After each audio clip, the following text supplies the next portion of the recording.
कक्षा 11वीं के सभी विद्यार्थियों के लिए आज इस क्लास में वार्षिक परीक्षा 2026 के लिए इतिहास का मॉडल पेपर फुल सॉल्यूशन के साथ हम कंप्लीट करेंगे।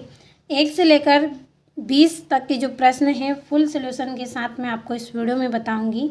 पूरा वीडियो आप लास्ट तक देखें और बहुत ही इम्पोर्टेंट आपकी क्लास होने वाली है। देखिए यहाँ से इस तरह से पूरा सॉल्यूशन मैंने आपके लिए तैयार कर लिया है। इसी वीडियो में मैं आपको बताऊंगी। आपकी क्लास थोड़ी बड़ी रहेगी लेकिन पूरे प्रश्नों का हल मैं आपको दूंगी।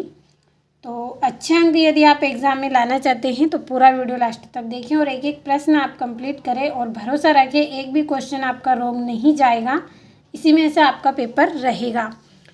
तो बिना किसी देरी के चलिए पहला प्रश्न हम समझेंगे। आपका पहला प्रश्न है, सही विकल्प चुनिए। पहला है, प्रसिद्ध चित्र मोनालिसा के रचनाकार कौन थे? तो इसका आंसर आपका रहेगा लियोनार्दो दा विंची। जो आ वाला है यही आपका इसमें सही रहेगा। दूसरा है, मेइजी या फिर मेइजी सरकार का संबंध है, तो किससे संबंध है? जापान से है। दूसरा है, सुनहरा गिरोह का गठन किसने किया? जो सुनहरा गिरोह है इसका गठन किसने किया? चंगेज खान ने किया। चौथा है, मेसोपोटामिया वर्तमान समय में किस क्षेत्र का हिस्सा है? तो ये किसका हिस्सा है? ये इराक का हिस्सा है। पांचवा है, यूरोपीय लोगों द्वारा बनाई गई बस्तियों को क्या कहा जाता है? तो इन बस्तियों को क्या कहा जाता है? कॉलोनी कहा जाता है। छठा है, रोम साम्राज्य का हृदय किसे कहा जाता है?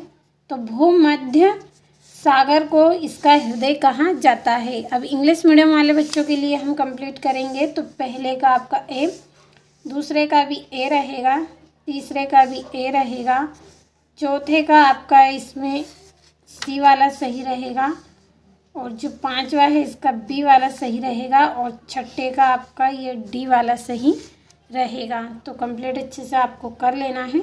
बढ़ते हैं हमारे अगले प्रश्न की ओर। तो यहाँ से जो दूसरा प्रश्न है, रिक्त स्थान की पूर्ति कीजिए। तो रिक्त स्थान की पूर्ति हम करेंगे इसमें। तो दूसरा प्रश्न आपका है, इसमें हम रिक्त स्थान जो भरेंगे। पहला है, प्रोटेस्टेंट चर्च के जनक डेडेस थे, तो कौन थे इसके जनक? इसके जनक मार्टिन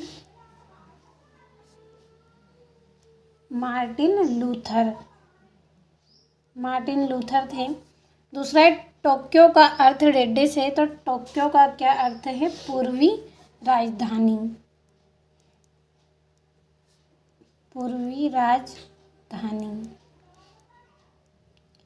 अगला है, राजा जिमरी लीम का राजमहल डेडेस में स्थित था, तो इनका जो राजमहल था वो मारी में स्थित था। कहाँ पे? मारी में। अगला है, मंगोल सरदारों की सभा को डेडेस कहा जाता था, तो इनकी सभा को कुरिलताई कहा जाता था।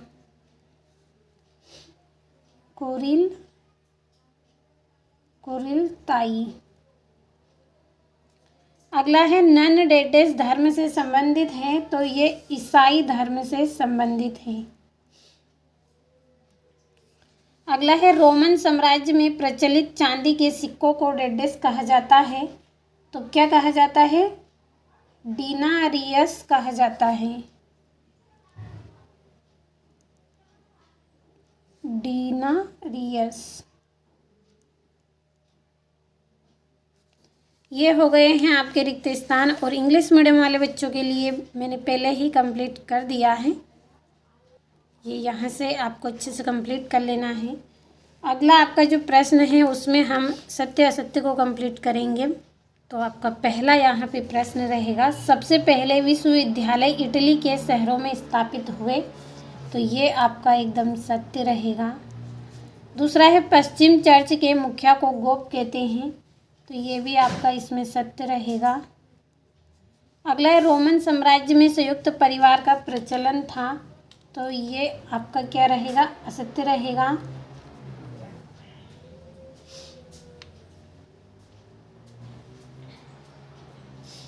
ये आपका क्या है? असत्य है। अगला आपका प्रश्न है, कोरिया को 1977 में विदेशी मुद्रा संकट का सामना करना पड़ा। तो ये भी आपका क्या रहेगा, यहाँ पे असत्य रहेगा।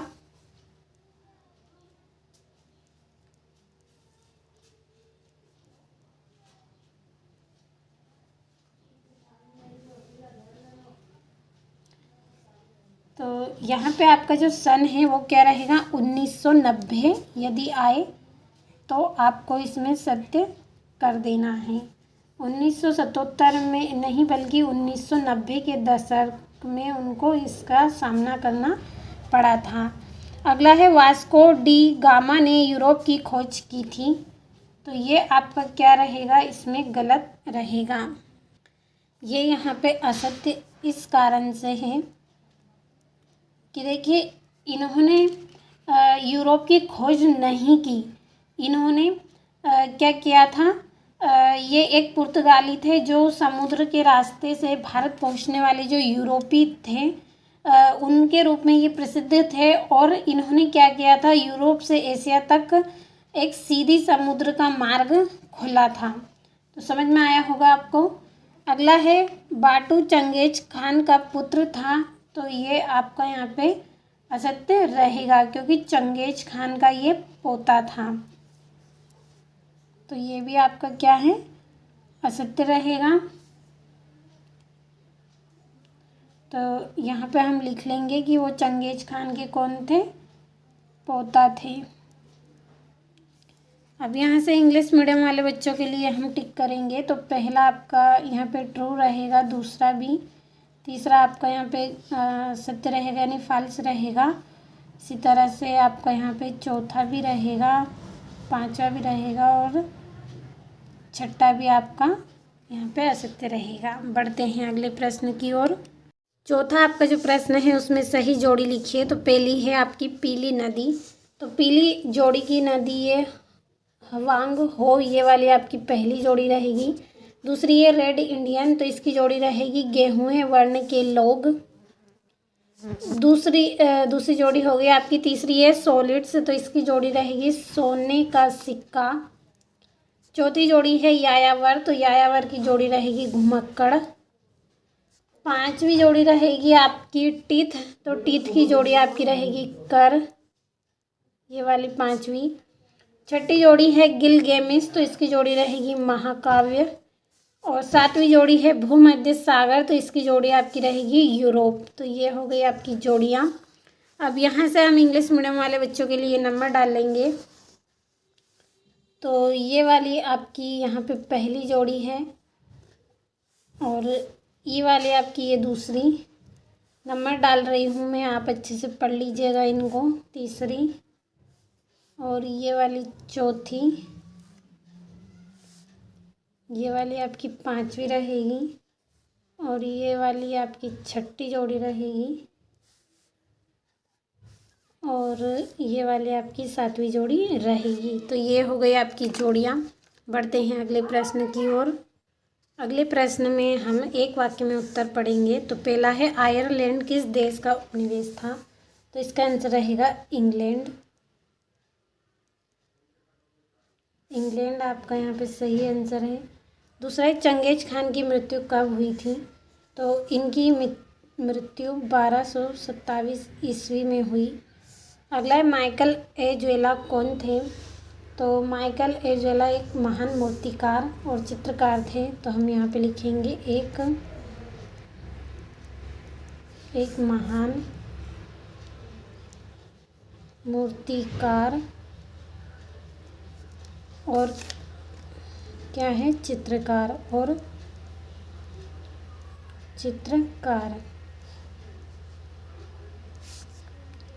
चित्रकार थे।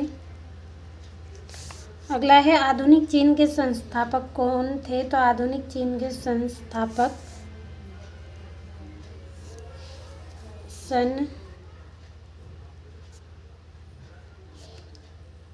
सन यात सेन थे।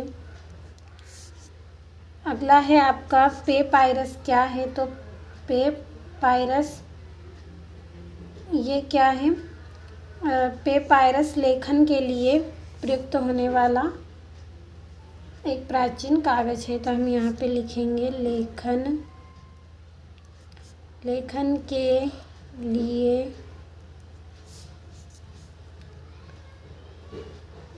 के लिए प्रयुक्त या उपयोग होने वाला क्या है, एक प्राचीन कागज था। अगला है सर्प किसे कहते हैं। तो सर्प किसे कहते हैं, समानतों की भूमि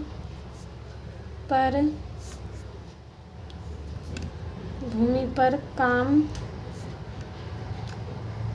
काम करने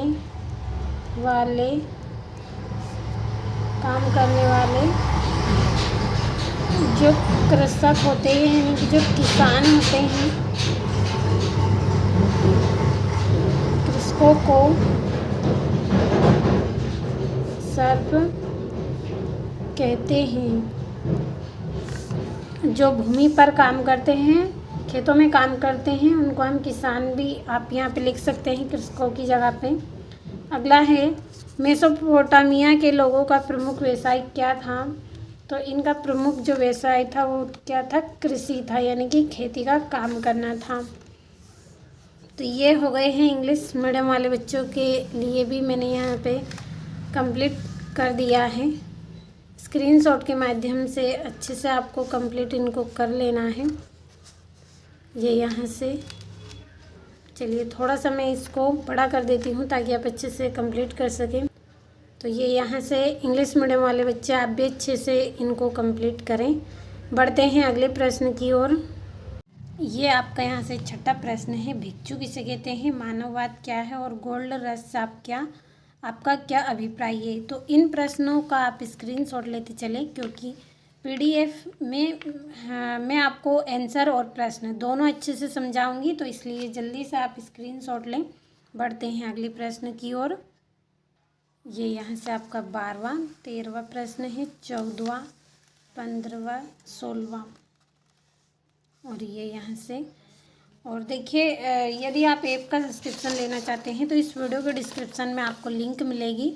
ऐप का सब्सक्रिप्शन आप जल्दी से लें, क्योंकि ऐप पर आपको वार्षिक परीक्षा की तैयारी हम करवा रहे हैं, साथ में आपको वहाँ पे तो आपने पूरे प्रश्नों का स्क्रीनशॉट लिया होगा अच्छे से। अब यहाँ से हम सॉल्यूशन को पढ़ेंगे, तो थोड़ा सा इसको हम पास में कर लेंगे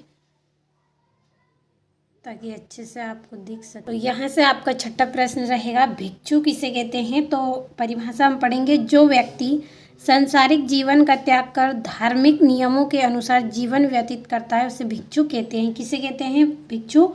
कि जो व्यक्ति सांसारिक जीवन का त्याग कर धार्मिक नियमों के अनुसार अपने जीवन को व्यतीत करता है उसे भिक्षु कहते हैं।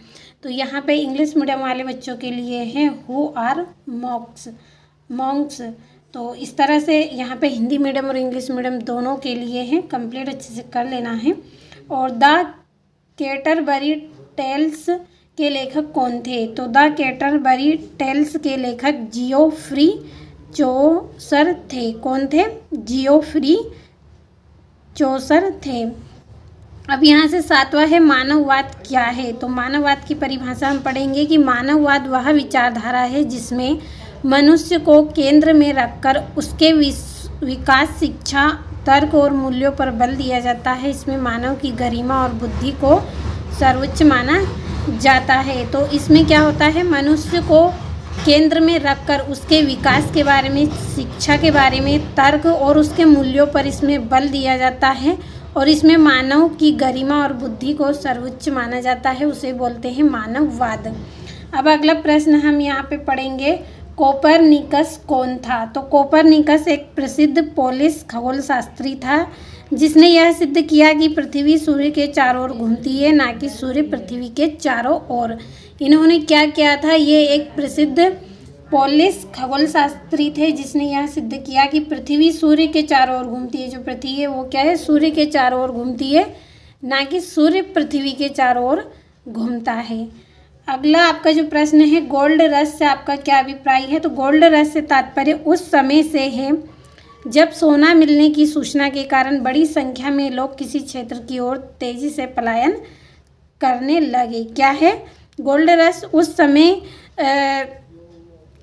को माना जाता है, यानी कि गोल्ड रश से तात्पर्य उस समय से है जब सोने मिलने की सूचना के कारण बड़ी संख्या में लोग क्या करते थे, किसी क्षेत्र की ओर पलायन करते थे, यानी कि एक स्थान से दूसरे स्थान पर ये जाते थे। अगला है नेटिव शब्द का हिंदी अर्थ क्या है। तो नेटिव का अर्थ है मूल निवासी, जो किसी स्थान का जन्मजात रहने वाला हो। क्या है, मूल निवासी है जो जन्मजात से वहाँ पे रहने वाला हो।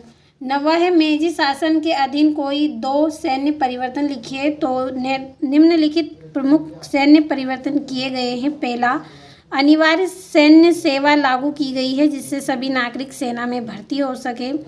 क्या किया गया है, अनिवार्य सेना लागू किया गया है जिससे सभी नागरिक जो है भर्ती में शामिल हो सके। और आधुनिक हथियारों और तकनीकों को अपनाया है। किसको अपनाया गया है, आधुनिक हथियारों और तकनीकों को अपनाया गया है। और पश्चिमी देशों की सैन्य प्रणाली के आधार पर सेना का गठन किया गया है। और यहाँ से जापान के विकास के 2 कोई कारण आपको लिखना है। तो जापान के विकास के प्रमुख 2 कारण निम्नलिखित हैं। पहला, शिक्षा प्रणाली में सुधार और तकनीकी ज्ञान का प्रसार करना, औद्योगिकीकरण को प्रोत्साहित और आधुनिक कारखानों की स्थापना, और मेजी सुधारों द्वारा प्रशासनिक एवं आर्थिक परिवर्तन। तो शिक्षा प्रणाली में सुधार करेंगे और तकनीक ज्ञान का प्रसार करेंगे, और औद्योगिकीकरण को प्रोत्साहन कर आधुनिक कारखानों की स्थापना करेंगे, और मेजी सुधारों द्वारा प्रशासनिक एवं आर्थिक परिवर्तन इसमें किया जाएगा। तो जापान के विकास के ये 2 प्रमुख कारण हमने पढ़ लिए हैं। आप भरोसा रखें, केवल जितने प्रश्न मैं आपको दे रही हूँ कंप्लीट करते चले, आपका एक भी प्रश्न इसमें से आउट नहीं रहेगा। पूरे प्रश्न 100% आपके आएंगे, बस कंप्लीट अच्छे से कर लेना। पढ़ते हैं अगले प्रश्न की ओर। तो यहाँ से ये आपका अगला जो प्रश्न है,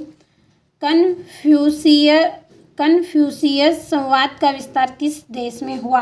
तो कन्फ्यूशियस संवाद का विस्तार मुख्य रूप से चीन में हुआ। यह दर्शन, नैतिकता, अनुशासन और पारिवारिक मूल्यों पर आधारित था। किस पर था ये, यह दर्शन, नैतिक और अनुशासन पारिवारिक मूल्यों पर आधारित था। 11वां है एकास्म किसे कहते हैं। तो एकास्म किसे कहते हैं, एक ही पत्थर को काट तराश कर बनाई गई विशाल संरचना को एकमस कहा जाता है। इसमें पत्थरों को जोड़कर निर्माण नहीं किया जाता, बल्कि एक ही चट्टान से पूरी संरचना बनाई जाती है। एलोरा का कैलाश मंदिर एक प्रसिद्ध एकास्म संरचना है। तो क्या है एकास्म, यहाँ पर एक ही पत्थर को काटकर तराश कर एक क्या बनाई जाती है, विशाल संरचना बनाई जाती है, यानी कि एक बड़ी संरचना ही बनाई जाती है जिसे एकास्म कहा जाता है। इसमें पत्थरों को जोड़कर निर्माण नहीं किया जाता है, इसमें किसी भी दूसरे पत्थर को नहीं जोड़ा जाता है, बल्कि एक ही चट्टान से पूरी संरचना यहाँ पे तैयार की जाती है। और एलोरा का जो कैलाश मंदिर है वो क्या है, एक प्रसिद्ध एकास्म रचना है, क्योंकि एक ही पत्थर को तराश कर उसे बनाया गया है। अगला है आपका बहुदेववाद किसे कहते हैं। तो बहुदेववाद किसे कहा गया है, जिस धार्मिक विश्वास में एक से अधिक देवताओं की पूजा की जाती है उसे बहुदेववाद कहते हैं। प्राचीन सभ्यताओं में प्राकृतिक शक्तियों के लिए अलग अलग देवताओं की कल्पना की जाती है। तो जिस धर्म में क्या हो, विश्वास के साथ एक से अधिक देवताओं की पूजा की जाती है उसे बहुदेववाद कहते हैं। यानी देखिए नाम में यहाँ पे लिखा है बहुदेववाद, यानी कि एक से अधिक बहुत सारे देवी देवताओं की पूजा इसमें की जाती है। और प्राचीन सभ्यताओं में प्राकृतिक शक्तियों के लिए अलग अलग देवताओं की परिकल्पना की जाती है। यहाँ से है आपका 12वां, द पिएटा नामक कृति किसने और कहाँ बनाई। तो द पिएटा नामक प्रसिद्ध मूर्तिकला माइकल एंजेलो द्वारा बनाई गई थी। यह कृति रोम यानी इटली में स्थित है और पूर्ण जागरण कला की उत्कृष्ट कृति मानी जाती है। तो तो द पिएटा क्या है? एक प्रसिद्ध मूर्ति कला है जिसे किसने बनाई थी? माइकल एंजेलो ने बनाई थी। और कहाँ पे बनाई थी? इटली में बनाई गई थी और पूर्ण जागरण कला की उत्कृष्ट कृति यह मानी जाती है। अगला है, भारतीय संविधान को जीवंत दस्तावेज क्यों कहा जाता है? तो निम्नलिखित कारणों से भारतीय संविधान को जीवंत दस्तावेज कहा जाता है। पहला है, इसमें समय समय पर संशोधन किया जा सके। दूसरा, यह समाज की बदलती आवश्यकता के अनुसार स्वयं को ढाल सकता है। और यह लोकतांत्रिक मूल्यों को बनाए रखता है। तो समय समय पर इस पर संशोधन होता है, इसलिए भी यह जीवंत दस्तावेज है। और यह समाज की बदलती हुई आवश्यकता के अनुसार भी स्वयं को ढाल लेता है, इसलिए भी ये क्या है? जीवंत दस्तावेज है। और यह लोकतांत्रिक मूल्यों को भी बनाए रखता है। यहाँ से भी इंग्लिश मीडियम वाले बच्चे आप अच्छे से कंप्लीट करें। और कुरलताई किसे कहते हैं? तो मंगोल साम्राज्य में सरदारों और प्रमुख नेताओं की जिस सभा में महत्वपूर्ण राजनीतिक और सैन्य निर्णय लिए जाते हैं उसे कुरलताई कहा जाता है। तो किसे कहते हैं? यहाँ पे सरदारों और जो मुख्य नेताएं होते हैं उनकी जो सभा होती है उसमें महत्वपूर्ण राजनीतिक सैन्य निर्णय लिए जाते हैं, जिसे बोलते हैं कुरलताई। अगला है, कुबुकुर किसे कहते हैं? तो मंगोल शासकों द्वारा प्रजा में वसूला जाने वाला कर या श्रद्धांजलि कुबुकुर कहलाती थी। और यह मंगोल प्रशासन की आय का एक महत्वपूर्ण स्तर है। तो इसमें क्या है? मंगोल शासकों के द्वारा प्रजा से जो कर वसूला जाता है या फिर जो श्रद्धांजलि होती है उसे कुबुकुर कहते हैं। और यह क्या है? मंगोल प्रशासन की एक महत्वपूर्ण आय का स्रोत है। अगला है, ऑस्ट्रेलिया की खोज किसने और कब की? तो ऑस्ट्रेलिया की खोज 1770 ईस्वी में ब्रिटिश नाविक कैप्टन जेम्स कुक ने की थी। और उन्होंने इसकी पूर्वी तट का अन्वेषण किया और इसे ब्रिटिश साम्राज्य के अंतर्गत घोषित किया। तो कब किया गया था? 1970 में ब्रिटिश नाविक कैप्टन जेम्स कुक ने किया था। अगला है, द ग्रेट ऑस्ट्रेलियन साइलेंस से आपका क्या आशय है? तो द ग्रेट ऑस्ट्रेलियन साइलेंस से आशय इतिहास लेखन में ऑस्ट्रेलिया के मूल निवासी की उपेक्षा से है। लंबे समय तक उनके जीवन, संस्कृति और संघर्षों को इतिहास में स्थान दिया गया है। तो कंप्लीट अच्छे से कर लेना है और आप भी अच्छे से पढ़े समझे सभी को। और रोमन साम्राज्य की 3 महाद्वीपों में फैला हुआ था। तो रोमन साम्राज्य 3 महाद्वीपों में फैला हुआ था, यूरोप, एशिया और अफ्रीका। अगला है, रोमन साम्राज्य की प्रमुख भाषा कौन सी थी? तो रोमन साम्राज्य की प्रमुख भाषा लैटिन थी और प्रशासन, कानून और साहित्य में इसी भाषा का प्रयोग होता है। कौन सी भाषा है? लैटिन। यहाँ से सन यात सेन के प्रमुख सिद्धांत का परिचय कीजिए। तो निम्नलिखित सन यात सेन के प्रमुख सिद्धांत थे। पहला है राष्ट्रवाद, चीन की विदेशी नियंत्रण से मुक्त करना। दूसरा है लोकतंत्र, जनता की भागीदारी वाली शासन व्यवस्था। और समाजवाद, जनता के आर्थिक हितों की रक्षा करना। और राष्ट्रीय एकता में चीन को एक सशक्त राष्ट्र बनाना। तो अच्छे से समझ में आपको आया होगा। कंप्लीट अच्छे से करते चले। और यहाँ से है, मेइजी सरकार ने जापान के एकीकरण में क्या योगदान दिया? स्पष्ट कीजिए। तो इन्होंने निम्नलिखित योगदान दिए हैं। पहला, समानता व्यवस्था को समाप्त किया है। दूसरे, केंद्रीय शासन व्यवस्था स्थापित की है और आधुनिक सेना और प्रशासन का गठन किया है। और शिक्षा और उद्योगों का विकास किया है। तो समझ में आया होगा, समानता व्यवस्था को इन्होंने समाप्त किया है, केंद्रीय शासन को इन्होंने स्थापित किया है, आधुनिक सेना और प्रशासन का इन्होंने गठन किया है और शिक्षा और उद्योगों का विकास इन्होंने किया है। तो कंप्लीट अच्छे से आपको कर लेना है। अब यहाँ से आपका जो 17वां प्रश्न है,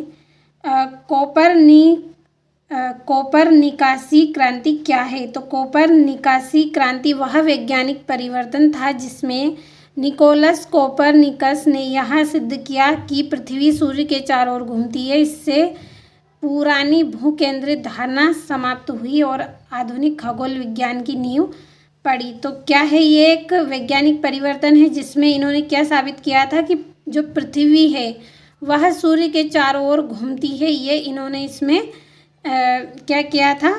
सिद्ध इन्होंने किया था। तो अच्छे से समझ में आया होगा आपको। अगला है, मुद्रित पुस्तक उपलब्ध होने के लाभ क्या हैं? तो निम्नलिखित मुद्रित पुस्तकों के लाभ थे। पहला, ज्ञान का तेजी से प्रसार हुआ, पुस्तकें सस्ती और सुलभ हुई और शिक्षा का विकास हुआ और विचारों की स्वतंत्रता को बढ़ावा मिला। तो ज्ञान का तेजी से प्रसार हुआ है, पुस्तकें सस्ती और सुलभ हुई हैं और शिक्षा का विकास हुआ है और विचारों की स्वतंत्रता को बढ़ावा मिला है। यहाँ से 18वां है, श्रम विभाजन किस प्रकार शहरी जीवन की विशेषता थी, स्पष्ट कीजिए। तो शहरी जीवन में श्रम विभाजन एक महत्वपूर्ण विशेषता थी। इसके कारण समाज में विभिन्न कार्यों के लिए अलग अलग लोग नियुक्त होते थे। तो निम्नलिखित बिंदुओं से यह स्पष्ट होता है कि पहला, शहरी क्षेत्रों में लोग विशेष कार्य जैसे कारीगर, व्यापारी, लेखक, पुजारी आदि में बटे हुए थे। दूसरा, प्रत्येक व्यक्ति एक ही कार्य में दक्ष होता था जिससे उत्पादन की गुणवत्ता बढ़ती थी। तीसरा, श्रम विभाजन के कारण आर्थिक गतिविधियों का विकास हुआ और नगरों की उन्नति हुई। तो समझ में आया होगा, अच्छे से आपको कंप्लीट कर लेना है। आप भरोसा रखें, 100% आपके क्वेश्चन इसी में से रहेंगे, एक भी क्वेश्चन आपका रॉन्ग नहीं जाएगा। बस कंप्लीट अच्छे से करना है। और मेसोपोटामिया की भौगोलिक स्थिति का वर्णन कीजिए। तो मेसोपोटामिया की भौगोलिक स्थिति अत्यंत अनुकूल थी। पहला, कि यहाँ क्षेत्र टाइग्रिस और यूफ्रेटस नदियों के बीच स्थित था। दूसरा, यह पश्चिमी एशिया में उपजाई अर्धचंद्राकार क्षेत्र का भाग था। तीसरा, नदियों के कारण यह कृषि, व्यापार और नगरों का विकास हुआ। 20वें प्रश्न की ओर बढ़ेंगे। तो ऋतु प्रवास से क्या तात्पर्य है। तो ऋतु प्रवास एक विशेष प्रकार की जीवन पद्धति है। इसमें पशुपालक लोग ऋतुओं के अनुसार अपने पशुओं के साथ स्थान बदलते हैं। दूसरा, ग्रीष्म ऋतु में वे ऊंचे क्षेत्रों और शीत ऋतु में मैदानी क्षेत्रों में जाते थे। तीसरा, इसका उद्देश्य पशुओं के लिए चारा और अनुकूल जलवायु प्राप्त करना था। तो जो ऋतु प्रवास है ये क्या है कि इसमें पशुपालक लोग क्या करते थे, ऋतुओं के अनुसार अपने पशुओं का स्थान बदल लेते थे। जो रहने का स्थान था उनका, वो स्थान ये बदल लेते थे। ग्रीष्म ऋतु में वे कहाँ चले जाते थे, ऊंचे क्षेत्रों में चले जाते थे। और शीत ऋतु में वो कहाँ जाते थे, मैदानी क्षेत्रों में जाते थे। इसका उद्देश्य क्या था, पशुओं के लिए चारा और अनुकूल जलवायु को प्राप्त करना इसका उद्देश्य था। बढ़ते हैं अगले प्रश्न की ओर। तो पोम्पेई नगर पर टिप्पणी कीजिए, लिखिए। तो पोम्पेई एक प्राचीन रोमन नगर था। यहाँ इटली में स्थित था और व्यापारिक नगर के रूप में प्रसिद्ध था। किसके रूप में प्रसिद्ध था, एक व्यापारिक नगर के रूप में प्रसिद्ध था। और 79 ईस्वी में ज्वालामुखी विसुवियास के विस्फोटक से यह नगर नष्ट हो गया। यह नगर कैसे नष्ट हुआ था, 19वीं ईस्वी में ज्वालामुखी के विसुवियस विस्फोटक के कारण यह समाप्त हो गया। राग में दबे रहने के कारण यह नगर इतिहास की अमूल्य जानकारी प्रदान करता है। किसमें दबे रहने के कारण, राग में दबे होने के कारण यह क्या करता है, अमूल्य जानकारी प्रदान करता है। आपका यहाँ पे 20वां प्रश्न रहेगा, मैनर व्यवस्था क्या थी, मध्यकालीन यूरोपीय समाज की यह एक महत्वपूर्ण विशेषता क्यों मानी जाती थी। तो मैनर व्यवस्था मध्यकालीन यूरोप की ग्रामीण व्यवस्था थी, जिसमें निम्नलिखित बिंदुओं से इसका महत्व स्पष्ट होता है। पहला, कि मैनर एक बड़े भूभाग पर आधारित कृषि इकाई थी। किस पर, एक बड़े भूभाग पर आधारित एक कृषि इकाई थी। इसमें प्रभु, किसान और दास भी सभी रहते थे। किसान प्रभु की भूमि पर कार्य करते थे और बदले में सुरक्षा पाते थे। क्या करते थे, जो किसान प्रभु है वो क्या करते थे, भूमि पर कार्य करते थे, बदले में सुरक्षा पाते थे। और यह व्यवस्था आत्मनिर्भर थी और समाज की आर्थिक नींव थी। आत्मनिर्भर थी और साथ में क्या थी, समाज की आर्थिक नींव भी थी। कंप्लीट अच्छे से करें। और तीसरा वर्ग क्या था, इस वर्ग की प्रमुख समस्या को बताइए। तो तीसरा वर्ग फ्रांस की क्रांति से पहले समाज का सबसे बड़ा वर्ग था। तो पहली विशेषता इसकी, समस्या इसकी रहेगी, इसमें किसान, मजदूर और मध्यम वर्ग शामिल थे। दूसरा, इस वर्ग पर करों का अत्यधिक बोझ था। तीसरा, इसमें राजनीतिक अधिकार प्राप्त नहीं थे और गरीबी और शोषण इसकी प्रमुख समस्या थी।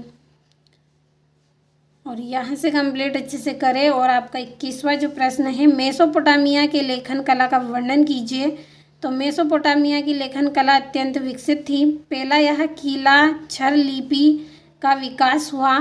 दूसरा, लेखन मिट्टी की पट्टिकाओं पर किया जाता था और लेखन का उपयोग व्यापार, प्रशासन और कानून में होता था। चौथा, इससे इतिहास लेखन की शुरुआत हुई। तो समझ में अच्छे से आया होगा कि क्या है इसमें जो मेसोपोटामिया के लेखन कला का वर्णन। कीलाक्षर लिपि में विकास हुआ था, मिट्टी की पट्टिकाओं पर किया जाता था लेखन, और लेखन का उपयोग व्यापार और प्रशासन कानून में होता था, और इससे इतिहास लेखन की शुरुआत हुई थी। तो अच्छे से सारे प्रश्नों को कंप्लीट आपको कर लेना है। यहाँ से अगला है, मेसोपोटामिया में शहरीकरण का महत्व स्पष्ट कीजिए। तो मेसोपोटामिया में शहरीकरण का विशेष महत्व था। पहला, नगर व्यापार और प्रशासन के केंद्र बने, और शिल्प और उद्योगों का विकास हुआ, और सामाजिक वर्गों का निर्माण हुआ, और सभ्यता का संगठित विकास संभव हुआ। समझ में आया होगा आपको कि नगर व्यापार और प्रशासन केंद्र बने थे, शिल्प और उद्योगों का विकास किया गया, और सामाजिक वर्गों का निर्माण और सभ्यता का संगठन और विकास इसमें संभव हुआ। तो कंप्लीट अच्छे से करें आप। अब हम हमारे अगले प्रश्न की ओर बढ़ेंगे। तो आपका जो 22वां प्रश्न है, चंगेज खान की हरकारा पद्धति क्या थी, उसकी विशेषता क्या थी। तो चंगेज खान की हरकारा पद्धति एक सुव्यवस्थित संचार व्यवस्था थी। इसकी निम्नलिखित इसकी विशेषता थी। पहली है, साम्राज्य में जगह जगह डाक चौकियाँ स्थापित की गई। दूसरा है कि घुड़सवार दूत तेजी से संदेश पहुंचाते थे। जो घुड़सवार थे वो क्या थे, तेजी से संदेश पहुंचाते थे, और यात्रियों और दूतों को विश्राम व भोजन की सुविधा मिलती थी, और इससे प्रशासन और सैन्य नियंत्रण मजबूत हुआ। तो क्या हुआ था, चंगेज खान की हरकारा पद्धति में जगह जगह पर डाक चौकियाँ स्थापित की गई। घुड़सवार दूत क्या करते थे, तेजी से संदेश पहुंचा देते थे। यात्री और दूतों को विश्राम यानी आराम और भोजन दोनों मिलता था, और इस प्रशासन में जो सैन्य नियंत्रण था वो क्या हुआ, मजबूत बना। तो ये इस तरह से इसकी विशेषता थी। आपका यहाँ पे इसका अथवा रहेगा, मंगोलों की सैन्य प्रबंधन पद्धति क्या थी, इसकी विशेषता लिखिए। विशेषता क्या थी। तो मंगोलों की सैन्य व्यवस्था अत्यंत अनुशासित थी। पहला कि सेना दशमलव प्रणाली पर आधारित थी। दूसरा, सैनिकों को कठोर प्रशिक्षण दिया जाता था। तीसरा कि घुड़सवार सेना अत्यंत शक्तिशाली थी, और कठोर अनुशासन और तीव्र गति इसकी प्रमुख विशेषता थी। और जो आपका 23वां प्रश्न है, इसमें आपको मानचित्र बनाना है। तो ये मानचित्र आपको स्वयं ही बनाना है। तो आज इस वीडियो में इतिहास का मॉडल पेपर सेट ए मैंने आपको फुल सॉल्यूशन के साथ बताया है। अगले वीडियो में मैं आपको सेट बी दूंगी। इसी तरह से आपको 6 सेट मिलेंगे, जिसमें से आज हमने पहला सेट कंप्लीट किया है। भरोसा रखिए, आप एक भी प्रश्न आपका इसमें से आउट नहीं रहेगा। पूरे क्वेश्चन 100% आपके इसी में से रहेंगे। तो कंप्लीट अच्छे से कर लेना है।